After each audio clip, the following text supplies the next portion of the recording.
All right, so we are all Psych fans in the room, right? It's why you are here. All right, real quick, I like to do like little surveys before we start out. Show of hands, how many people were fans of Psych when it was airing on USA? Okay, good majority of you. That's good. That's what we kind of like to hear. How many of you found it later but went back and rewatched? Okay. This one's probably rare. How many of you found the movies first and then went back and watched the show? One single solitary person.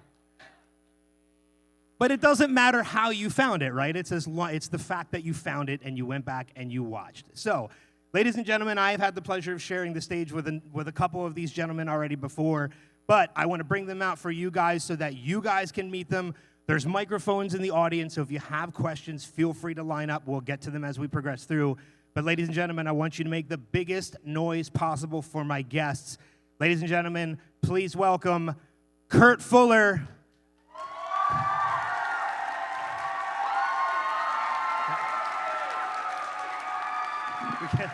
He's got a mic for you. Hello. Make some noise for Corbin Bernsen.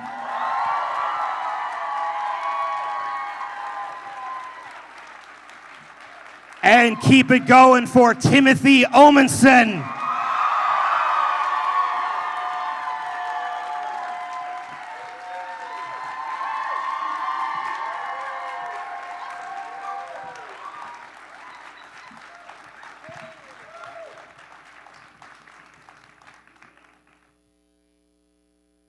Hi, Tim. Well, I guess the auditorium is half full, so that's optimistic.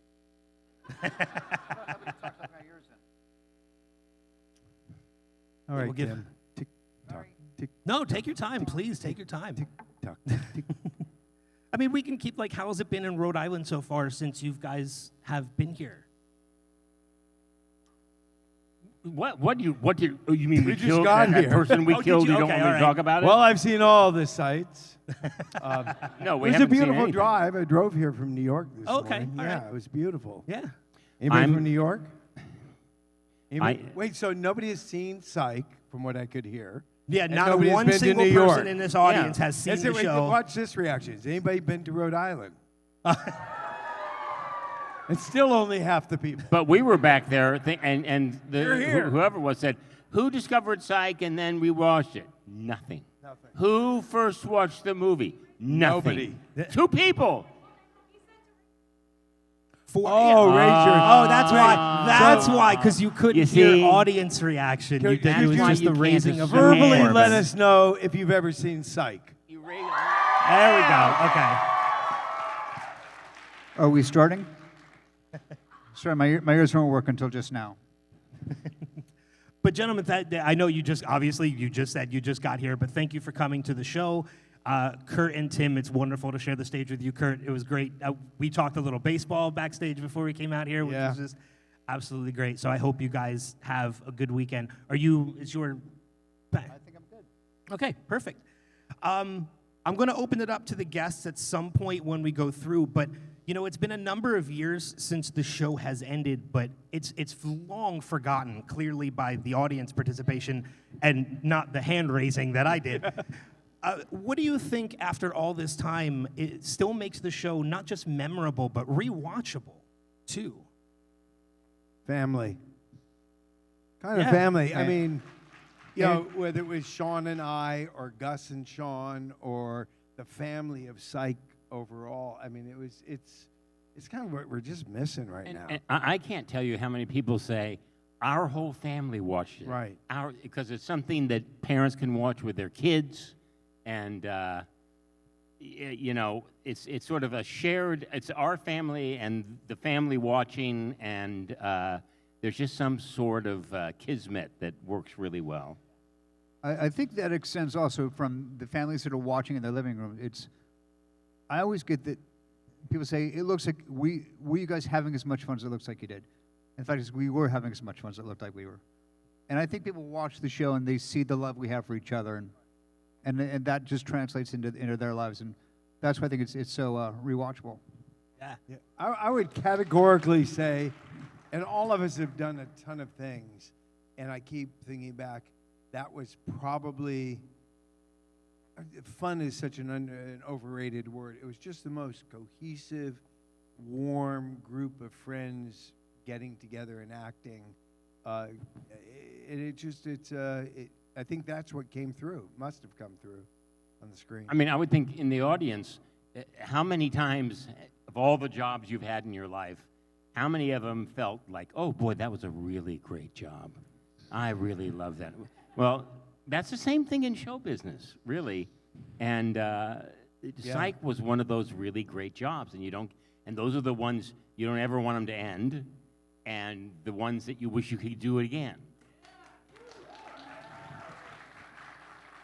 Well, I mean, and I think something that contributes to it, too, is the show itself had such a fantastic balance, which is hard to do, of comedy, mystery, but family, as you said as well. And it's such a tough thing to strike a balance of two things, but when you add in three things like that, and you guys pulled it off almost practically flawlessly. And I think that's what keeps people coming back to the show. I think that kind of started at the top with Steve Franks. I mean, who created the show? 100%. All great Steve things. Is just Steve was. He used to be the driver on the Jungle Book crew, the Jungle Cruise boat at Disneyland. I mean, Steve's just that happy, good, goofy, smart guy. And it also started with, like, Steve sort of has a no a-hole policy. So everybody, like, you can't be on that show if you are one. Yeah. And again, that comes from Steve, because he's just one of the sweetest, nicest men you'd ever have to meet. And yet Corbin lasted. Hey, barely. I almost didn't make it past the pilot, but that's another story. I mooned the crew and got in trouble. That was my first introduction. Tim, I want to go to you for a minute. You know, Lassiter started as this straight-laced cop, but became such a massive fan-favorite character. I'm sorry, what was the last phrase? What's that? What was the last phrase you said? I couldn't quite hear my... I said that, so Lassiter started as a straight-laced police officer. He was fooling you. Oh, okay. Yeah. I fall for it.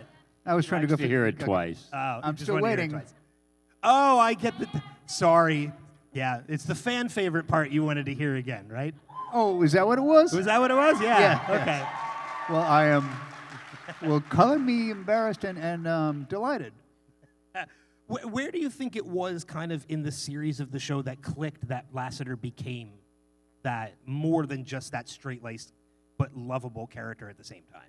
God, I'm trying to think if there was one particular moment. Well, it's got to be when he started, it has to come from his relationship with O'Hara, because O'Hara softened his edges. I mean, really, and up through the entire series, like, she's really one of the catalysts of him. Sort of, you realize he's got a soft, mushy heart.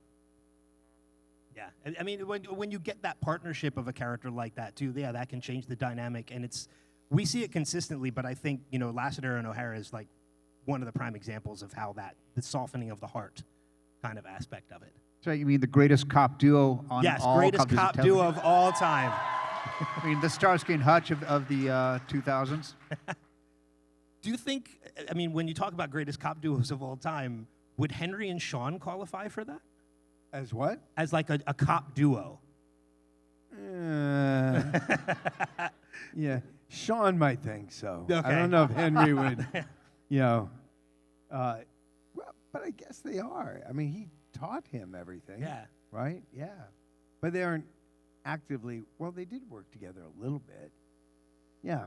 But then I wouldn't think of them as a cop duo. I'm thinking of them more as a father-son relationship. But on that note, like you know, Sean was somebody who in the series was somebody who always seemed to be 2 steps ahead of everybody else, but Henry was always 2 steps ahead of Sean. Right. So what was it like playing like a father figure like that in that dynamic with James? Well, you know, it's a strange thing because I kind of removed myself a bit. I mean, everybody else was up there the whole time. First of all, I flew back and forth to Vancouver, and so I would step back a little bit.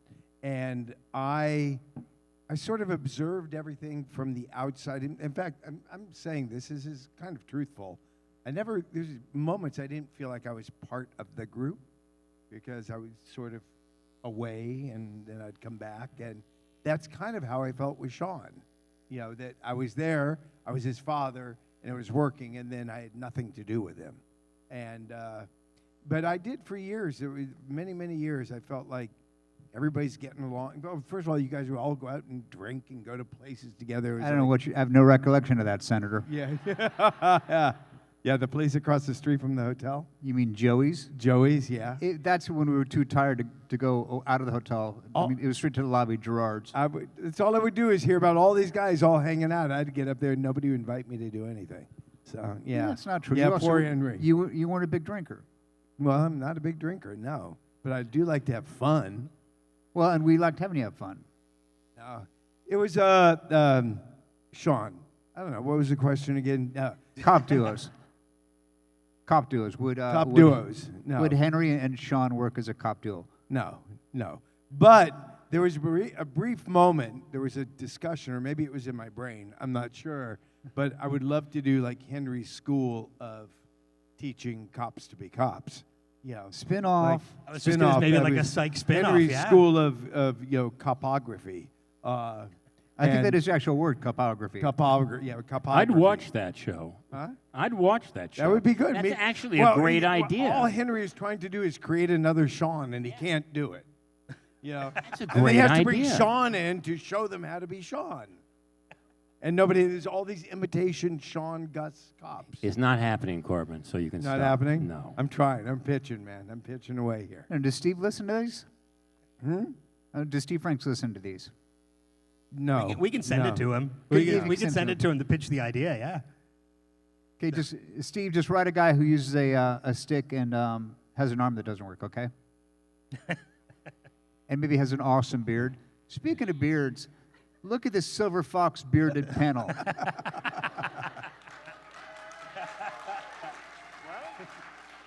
I should be so lucky in 20 years to look as handsome as you two sons of bitches. Oh, gosh. 20 years. Well, Am I that much older than you? Oh, my God. I didn't even have the other numbers. Moving to you, Kurt, Woody was one of a kind. I guess that's a way to put it. Yes. How were you able, when you played this character, because I know you did, we talked about this before you came into the series a little bit later than everybody else, A lot later. but how were you able There were to... 4 bad years of that show before. That Yeah, we people muddled had to along sit without through. you, buddy. But how were you able to balance kind of like that dynamic of the bizarre, but yet still heartfelt at the same time, like and lovable, another lovable character? And I'm not known for lovable characters either. I mean, I was thought of as a bad guy for a long time, but I'm not. And really, when I started, I was, as everybody knows, I was hired for 1 episode of the show. And, when you're doing just 1 episode of a show, you don't think about being likable or being anything that's going to last or imbuing it with anything that people are going to want to tune in again. You're just going to shoot your shot. So I really just made him completely bizarre. And there was nothing else. I mean, he was just, I couldn't, everything I said was so off the wall. But I mean, I think the big question somebody is, saw... how'd you find that combination of sexy, creepy? How do I what? How did you find that combination of sexy, creepy? That's not an easy balance to strike. No. I'm gonna table that for a second. But hang on, no, but seriously. Let me just finish. Let me just finish. Somebody saw something. Maybe Steve Franks. Maybe Corbin, since he's so smart. But What is that, man? No, Why do you nothing. always do that to me? Nothing. They wrote more depth. They wrote more. I learned about it as they wrote it, and I just played it. But it wasn't my idea. It was really somebody else's idea. It was my idea to just go in there and be funny. But to your credit, Kurt, I mean, just y'all need to understand, the fact that you came in for 1 episode and built that characters and ended up doing as many as you did, and the movies, was just, that is such a credit to you as an actor and a human being. Because I mean, it really is. It's no small feat. Having spent most of my career as a guest star actor, it's the hardest job in show business. because you've got to come in and to a group that's already established, let alone coming in 5 years in. 4. For we were dying for this breath of fresh air. I mean, I always say God that bless you. Maggie was the breath of fresh air we were all missing after the pilot. Little I didn't know it was Kurt Fuller. I want to open it up to anybody in the audience who does have questions for these gentlemen up here.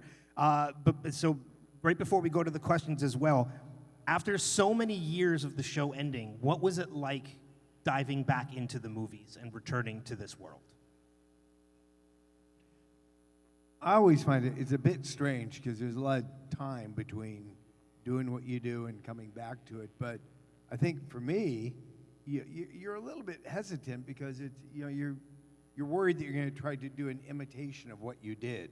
And with these characters, at least for me, and because again of the group, I sit across from Kurt in a scene, and I'm right back in there. We don't have to. It's amazing how the shoe kind of But slides without on. each other alone, I was freaked out. Then once I got The group. with you, and it became natural again. But before, I was really freaked out. I didn't remember what exactly I did, who I was. Right, Yeah. right. That was weird because they did a reboot of L.A. Law about 2 years ago. That was really frightening. And I thought, there's just, I'm got no hair. That's the opening thing. And I thought, like, that was 30 years ago. How am I going to, and I kept trying to tell myself I could do it. And every day I'd put on the suit and go, this just feels wrong. And everybody else saw it, and the show never got made. Wow. There's lots of good shows that didn't get made. Yeah, I know. Did they give you a hairpiece for that, for the reboot? No, they did not. I'm sorry, They did just- not. and But I'm- I will I'm not- tell you the most embarrassing thing that ever happened on L.A. Law, and it's before everybody here was born, was they called me in about the 8th season, and they showed me these. I had hair, but it kind of receded here and here, and they sent me to the makeup trailer, and they put these 2 flaps on me to go like this. And I looked in the mirror and said, this is ridiculous. I look stupid. And their literal words were, you're supposed to be the good-looking guy. Ouch. You're supposed to be the good-looking guy. And I thought, like, with these 2, if you, like, the wind blew the wrong way, they'd be, like, hanging in my face. I'm supposed to be the good-looking guy. Can I say something about L.A. Law? Sure. And this is about Corbin, too. You won't know this or remember it, but I actually did an episode of L.A. Law where Corbin and I were opposite each other, opposite attorneys, and I was coming in as a little nobody, and Corbin at that time was maybe the People's Magazine sexiest man in America. No, that was or Harry something. Hamlin. I came in second. Okay, all right, but you were close, okay? was You were close. on the list. And he couldn't have been nicer or more regular. Just treated me like one actor to another. None of this star BS that you get with some people. Nothing remote. He was absolutely, well, like you see him now. Yeah. Oh, that's sweet. So unlike me when you came on to Psych. What's that? Unlike me when you came on to Psych. I can't understand what you're saying over there because of that. I said, unlike me when you came on to Psych. Oh, no. Unlike me, what? Say it. When you came onto the show. on to... He said, unlike him when you came on to Psych. Yes, you were horrible. You were horrible. Oh! I'm here and Kurt's not here. I'm going back to my trailer. And I thought, who's this other bald guy? Yes, oh no. Oh, they're trying out a new Henry. I've lost some lines this week. Who's got them? Yeah, I started looking for Henry. It was like, no, it was all Woody. Oh, Yeah. let's not go through that again. I thought the therapy was helping you too. I know that this gentleman here has actually been kneeling down waiting the whole time. So we'll start with you. Speak into the microphone. Make sure you speak into the microphone. Give us your name and your question. My name is Scott, and first of all, thank you all for coming.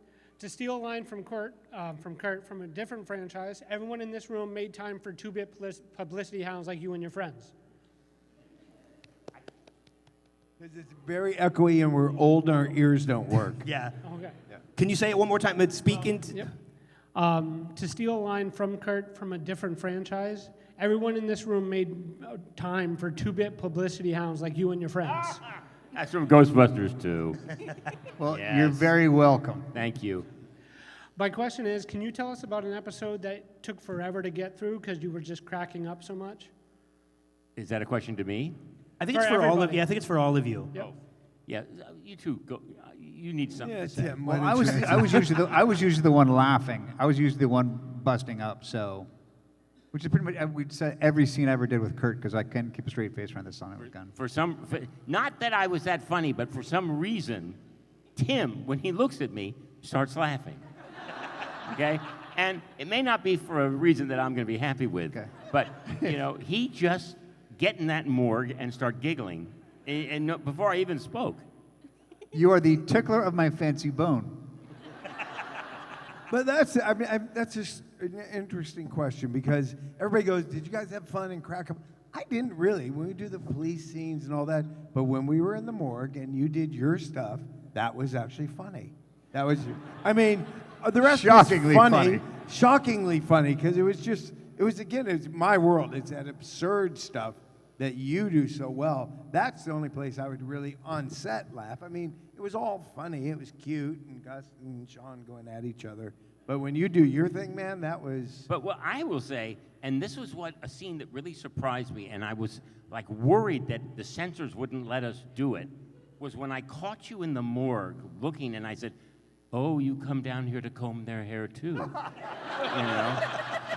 I started telling her, "Yeah, I'll do that sometimes," or if you see, I think I said, "If you see a ring you like, it's okay to take it," that kind of thing. And I thought, this is impossible. There's no way they're going to let us do this. But it showed up in the That's show. because that's We got away funny. with so Bless. much on this show. I swear no one was, and the network was watching it.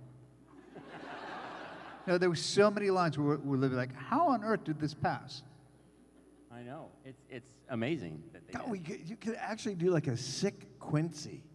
That That would be a very funny show. Just dead people all the time, and you. Or the other one I didn't think was going to make it was when you were on your deathbed and I kept measuring you for body bags. I mean, I'm trying to play now I'm trying to be likable. And they're having me do stuff like that. I'm thinking, this is not job security. Okay. That was tame compared to some of the stuff we did. Which there's children are, so I'm not going to get into those. I'm not going to make the list. But you know what I'm talking about. All right, let's go to a question over here on this side. What's your name and what's your question? Hello, my name is Lean. Speak lower into the microphone. There you go. Sorry. No, you're fine. My name is Lean. First of all, I want everybody in this room to know that Kurt's socks don't match. Oh, they do. He's got a brace on over top of a sock. Oh, okay. I was about to really. No, make that's light very of astute. your- trying to look like me. Can I tell you something? I thought about this. I've got a bad ankle, and I wore a brace. And when I was getting dressed, I said, I'm going to do the panel. Should I put the brace on first and then the sock over it? Smart and, you're all man. money. But there's Velcro and stuff, and I just said, Wait, is the right sock see, on here's there? my Oh, it is sock. there, yeah. This I go proves through it. the same thing every day, Kurt. There. See, they matched. I wanted to ask you fellas because we've seen such range from each of you. In Lassiter himself, he has so much range, going from Henry to the dentist. There's a lot of range, and then going from Woody to I'm blanking on the name of who you played in Supernatural. Zachariah. Zachariah. I thought it was him, but I didn't want to be wrong. So I'm the one with the wrong socks. So. we've seen incredible range from each of you. Is there a role that you feel that you have not fulfilled as an actor? Is there a role that you would love to take? We should probably darken the lights for this answer. Wow, that's a good question. Yeah, what's your white whale, Kurt? What's your white whale? Your white whale. Your white whale. Well,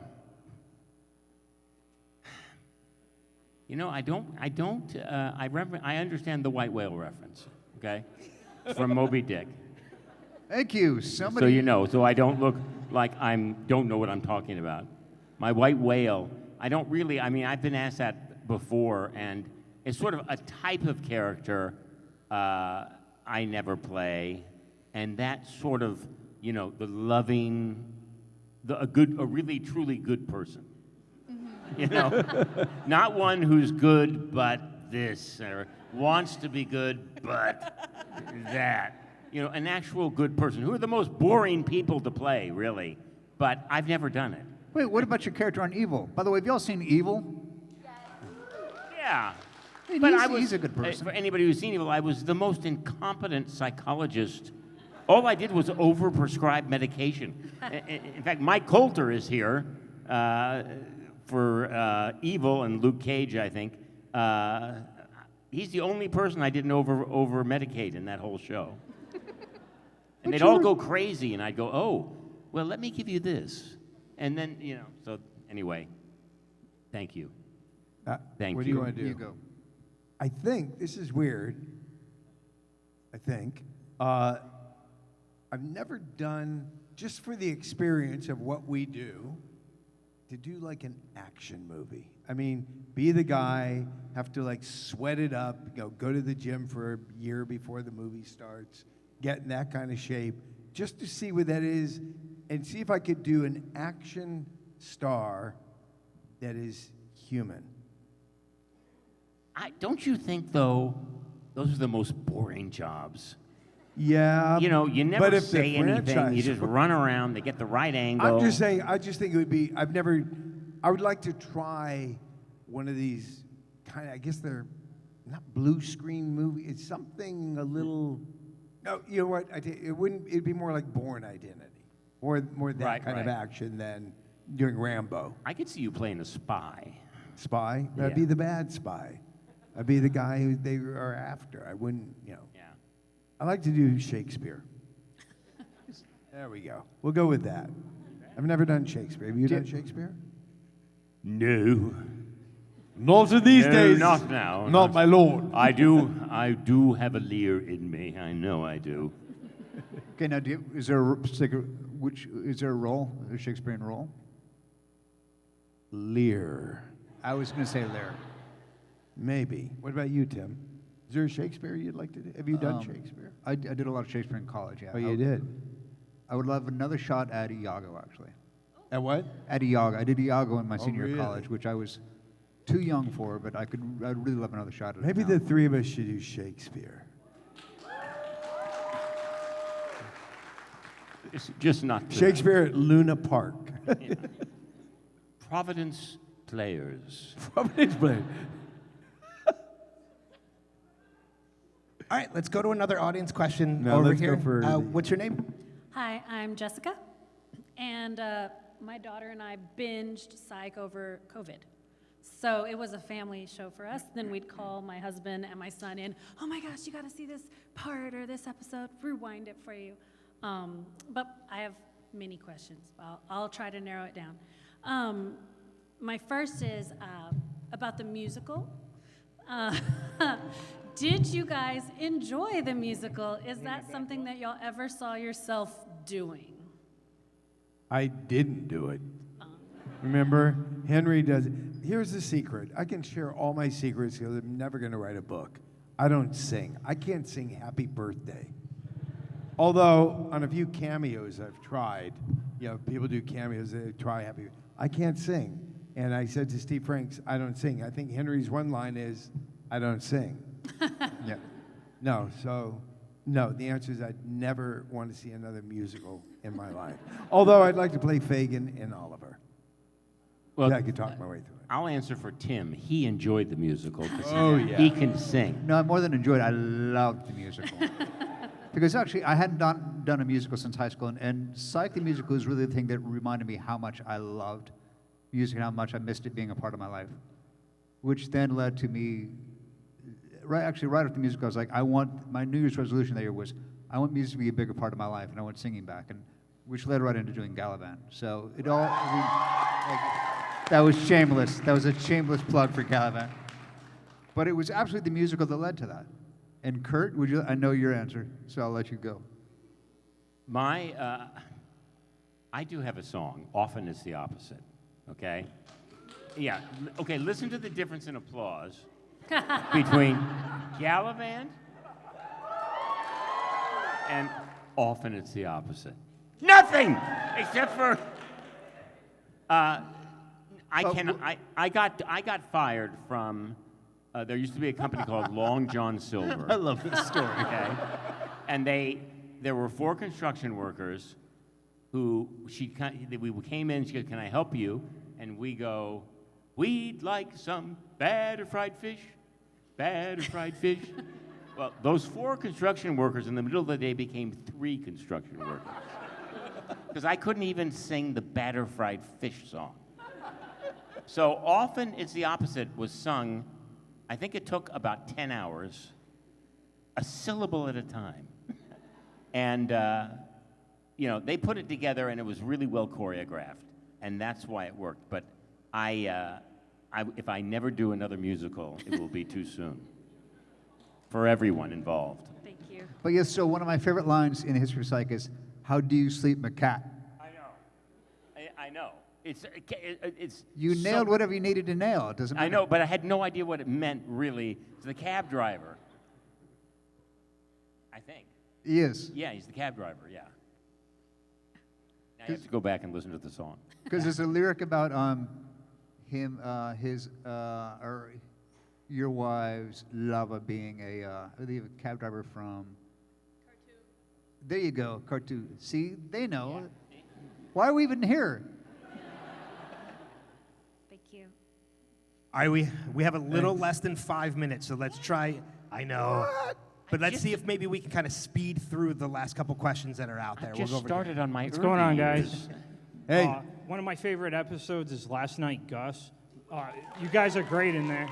But which one is your favorite episode that you guys worked on? Well, Last Night Gus is my favorite episode. I still go for the pilot. I like how many hats are in the room. It's You sucked in the pilot. My hair looked good. You did have some hair I left. had some hair in the pilot. Recently it was Last Night, Gus, until I rewatched the series and then rediscovered Psych Odyssey. It's my favorite because everyone gets a moment to just really, really shine, and Kirsten Nelson directed the shit out of that episode. But too, it's because everyone is just so good in it. All right. Thanks for the question. Over here. I don't know if you'll be able. Oh my gosh. So, firstly, I watched the show growing up. I was in middle and high school when it was coming out, honestly, and I was rushing home from sports practice Friday nights to catch it on USA with my parents and stay up late. So, it's a big thing for me. But is there a favorite scene, a moment that you knew you loved the show, that it was one of your favorite things to film? I guess. I don't know if that's something you can answer. Yeah, I was when I gave Sean my knife.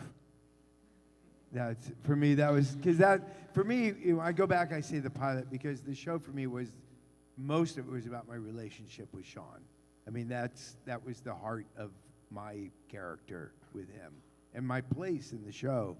And when I passed on the torch, handing him the knife, that was the moment when we sort of bonded over that. That to me was what this show was about for me and for Henry. And so it remains and I didn't have to sing. You want to go? I have a favorite line. I'm in the morgue, and I think Gus, Sean, I think you're there. Yeah, everybody but me. I was in California. Everybody, all the main characters are there. Henry is not. And there's a woman, clearly dead, on the autopsy table, and I look down at her and I go, cause of death, diabetes. And then I go, cause of death, diabetes. I kid, she exploded. I just think that line's so funny. So stupid. I don't have a specific line. I mean, I've got favorite scenes within the show, but I don't think there's one line that made me go, oh, this really. Actually, yes, I'd take it back. It was a sequence that happened in the second episode of Air. No, the third episode of Air. Speak Now, Forever Hold Your Peace, where I chased Sean into the kitchen and and he's having a psychic moment. And I'm just grabbing him and trying to hold him down. And he's just pulling things, all the kitchen utensils off the wall that are hanging. And it was just such ridiculousness. And I was like, oh, okay, I like this show. My favorite scene in the whole of Psych is the second movie when you stand up at the end. Yeah. It honestly makes me cry every time. All right, I know we have 2 more. Let's try and get through them really. Can I quickly just say, did you guys know where all the pineapples were? Never. No. Pineapples. I know. That was a new one to me. And, I've rewatched every episode. I Kurt, still can't Kurt find actually them. stole my question to Tim about musicals. So what No, you're good. Go ahead. You're good. So I'm just going to deliver a series of gushing compliments. It's always the little questions that, the little jobs that make life more bearable. And I'm going to date myself by saying that I watched on first airing The Luck of the Irish and Principal Takes a Holiday. And in both of those pictures, there was always someone stealing the picture from the lead actors. You just throwing yourself out of windows, stealing the picture from Bill Nye and Kevin Nealon. That's not an easy feat. And you, Tim, stealing the picture from Henry Gibson. Henry Gibson, for God's sake. Well, You are one of the best song and dance men on television, bar none. Oh, thank you, sir. And I mean, I got to disagree with you. I don't think I could ever steal that scene, anything from Henry Gibson. He was a genius, but I'll take it. Thank you. I appreciate the compliment. God bless Henry Gibson. And I will say a little known fact, Principal Takes a Holiday was written and directed by the man who, along with his wife, created The Good Wife, The Good Fight, Elsbeth, Evil, that I was in. And, you know, it's amazing how talented people find a way to make things happen, you know. And then smart people find a way to keep those talented people in their shows. I didn't hear that. I was saying something nice about you, Kurt. You know what he's saying? Can you repeat it one more time, Tim? Sorry. I said, and smart people find a way to keep talented people in their work. I'm talking about the Kings. Yes. Yes. What? So, These things? yeah, it is. It's so. Well, I mean, we're going to do one final question. I agree with what you just said, Tim, whatever it was. We're going to try and make it as quick as possible because we got to wrap up. We're in a hurry. Okay. I'm Nina. I don't have a question, but I do have something to piggyback off of the favorite lines. I made bracelets for each of you with my favorite lines that were short enough to fit on a bracelet. And I dropped Corbin's at some point, so it's somewhere in the convention center, but I have this. I'm so sorry. And Corbin is out. Oh, no. Oh, no. I have a backup. I have one that was intended for Richard Spite Jr. It says, "What's up, shorties?" You can have that if you want it.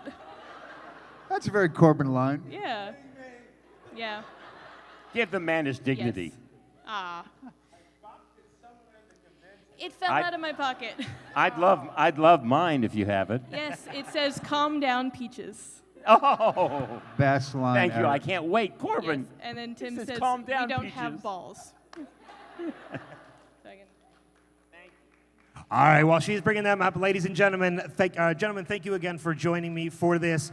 How about one more big round of applause for my guests?